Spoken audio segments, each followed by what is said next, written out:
True stories told by real people. I'd been living in my first apartment alone for maybe 2 weeks. It was a basement apartment, which meant cheap, and the windows were right at ground level, so you could see legs and shoes walk by. There were 2 bedrooms. I slept in one with the blinds closed, but the other room's window had some water damage, so I kept the blinds all the way up to let it dry out before maintenance came. That room had nothing in it but spare boxes for moving in. One night, I was asleep, and then suddenly completely awake and alert, every fiber of my being suddenly on edge. I looked at my phone and saw it was around 4 a.m. I lay in bed for a minute before I turned towards my closed window and saw it, a large, dark shadow of a person with a flashlight trying to see into my bedroom. I instantly freaked. I quietly grabbed a small hunting knife and stealthily moved to the hall so I could see into the other bedroom, the one whose window coverings were wide open. As I peeked around the corner, the person was scanning the floor of my bedroom methodically with the flashlight. They were big, had on heavy boots, and keys that jingled. At this point, as a single girl alone in a shitty apartment, I thought this was it. I was 100% prepared to take my little hunting knife and fight this fucker. My adrenaline was sky high. At that moment, my phone buzzed, and I got a text from a friend on the police force who literally asked, "What's going on at your apartment?" I thought, yep, this is a bad guy. He's peering in my windows and is going to bust in any second now. But then he went away. I didn't hear from my police friend after I texted him back. I decided to go lie down on my bed and just wait to see what happened next.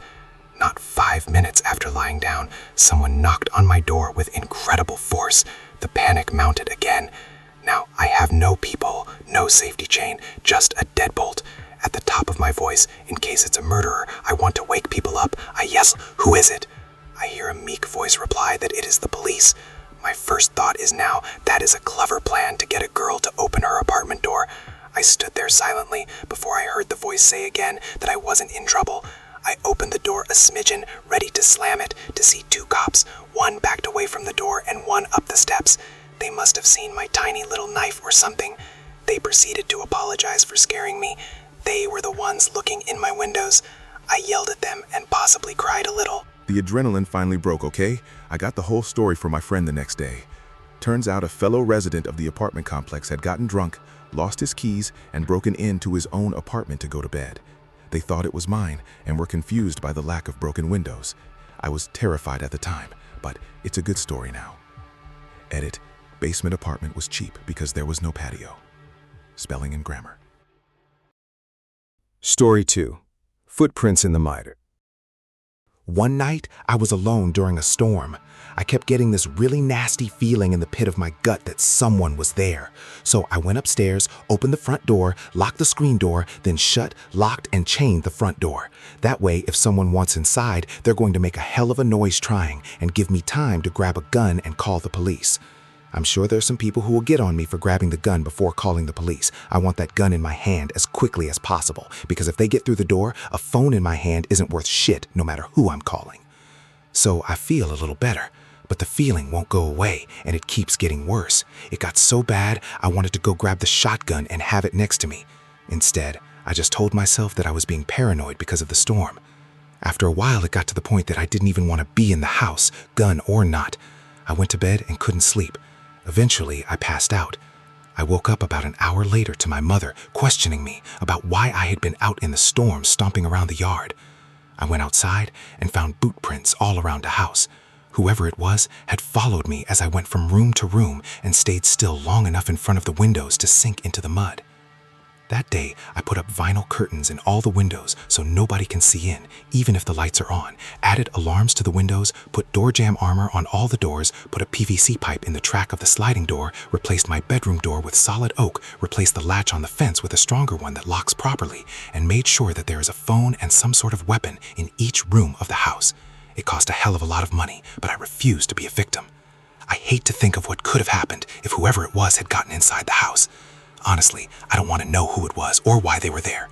I no longer ignore my instincts, and I regularly check to make sure everything is still in its place. Story 3. The Intruder on Sunday night. About 7 years ago, I was still living in my hometown with my parents. It was winter, I think, because it was already dark outside when this happened.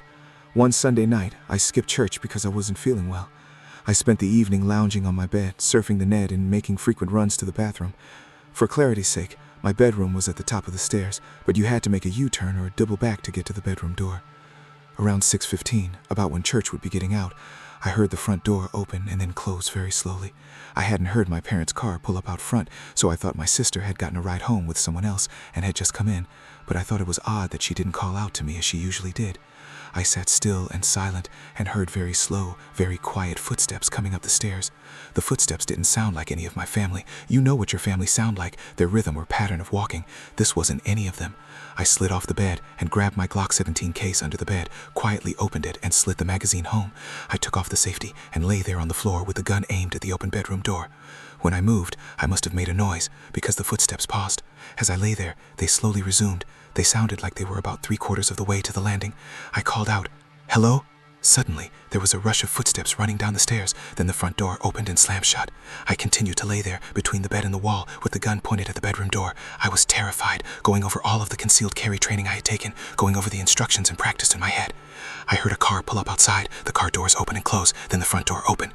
I heard my sister's voice, and I called out to her. She answered, and I went running to the top of the stairs, holding my gun by my side. My parents were right behind her coming in, and my dad asked, "Why do you have your gun? What's going on?" My sister later told me that my face was so white it nearly glowed in the darkness of the stairwell. I was shaking so bad that I couldn't get the safety back on. My dad told me to put it down, and he came up the stairs and cleared it for me. Then he just hugged me, and I broke down, told him what had happened. They never doubted me, but that night was the first time they ever locked the front door in the 25 years we had lived there. Story 4. Drunk Stranger in My Bathroom. Okay, this is long, but I swear it's worth it. I was living in an apartment with a roommate, but she had practically moved out and in with her new boyfriend at this point.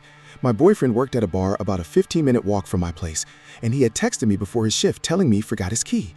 I knew I wouldn't stay awake until 3 a.m. when he usually got in, so I told him I would keep the door unlocked. My apartment had a townhouse walk-up type setting, and we had a front door that you entered from outside, but it was still a part of a large building. I'm in my bed sleeping, and I hear my front door open. I figured it was around 2:20 a.m. and assumed it was Jake coming in from his shift. It's pitch black in my bedroom. I don't have my contact lenses in, plus I had just been woken up by the door, so needless to say, I was basically useless.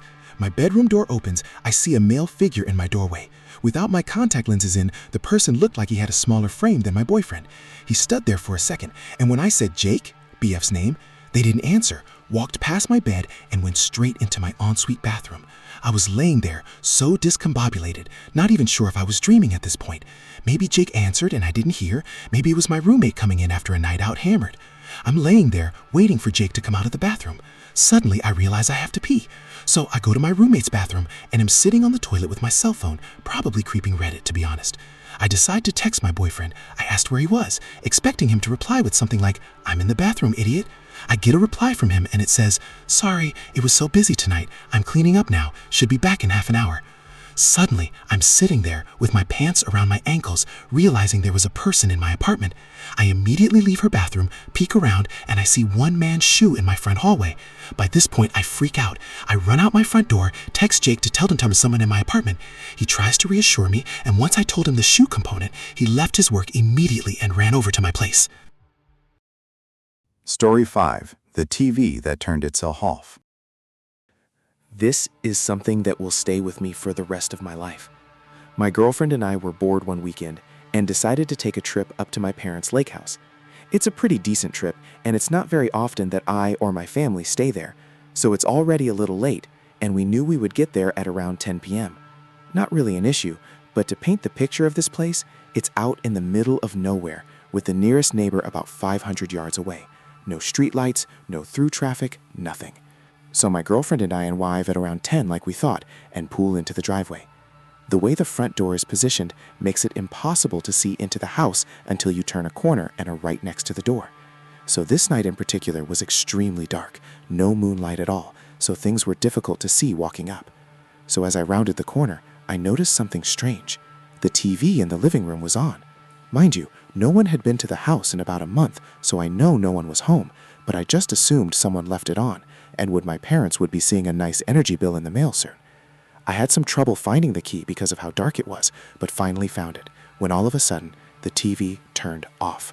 I immediately backed up and ran back to the car with my girlfriend and called my dad. I told him what was going on, and he told me to call the police.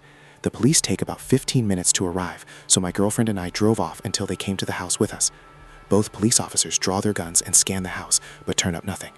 They tell me it had to have been a faulty wire in the TV or something, until we all realize the back door is not closed all the way.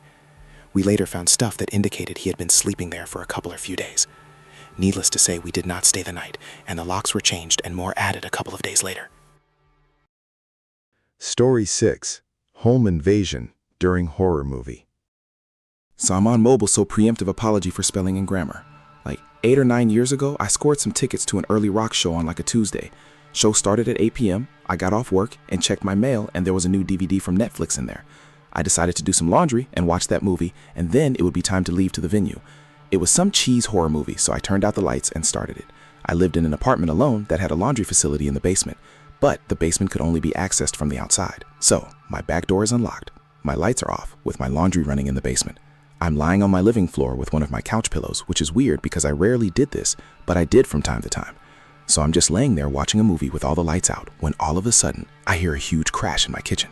My trash can flies over and I can hear it slam against the ground with the lid flying off. I immediately bolt to my room.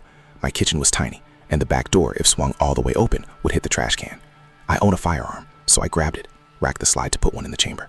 At this point, I'm scared shitless. My room and kitchen share a wall, but there is a hallway connecting them. I hear footsteps and multiple voices. At this point, I kneel down, standing on one knee in a crouched position, pistol in hand. I just wait. I can see their shadows now from the kitchen in the hallway.